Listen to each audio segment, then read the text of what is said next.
O. Vijayan സ്മാരക സമിതി പുരസ്കാരങ്ങൾ പ്രഖ്യാപിച്ചു. 3 പേർക്കാണ് പുരസ്കാരങ്ങൾ നൽകുന്നത്. നോവൽ പുരസ്കാരം ഇ. സന്തോഷ് കുമാറിനാണ്. ജ്ഞാനഭാരതം എന്ന കൃതിക്കാണ് പുരസ്കാരം.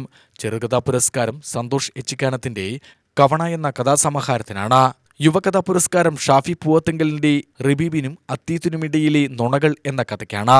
പുരസ്കാര ഫലകവും പ്രശസ്തിപത്രവും 10,000 രൂപയും അടങ്ങുന്നതാണ് പുരസ്കാരമെന്ന് സംഘാടകർ വാർത്താസമ്മേളനത്തിൽ വിശദീകരിച്ചു. എല്ലാ വർഷവും ഒ.വി. വിജയൻ സ്മാരക സമിതി നൽകുന്നതാണ് കേരളത്തിലെ തന്നെ ഏറ്റവും പ്രധാനപ്പെട്ട സാഹിത്യ പുരസ്കാരങ്ങളിൽ ഒന്നായിട്ടുള്ള ഒ.വി. വിജയൻ സ്മാരക സാഹിത്യ പുരസ്കാരങ്ങൾ.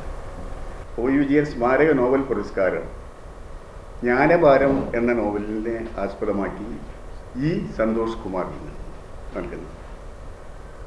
ചെറുകഥാ പുരസ്കാരം കവണ എന്ന കഥാസമാഹാരത്തെ വെച്ചുകൊണ്ട് ശ്രീ സന്തോഷ് എച്ചിക്കാനത്തിനാണ്.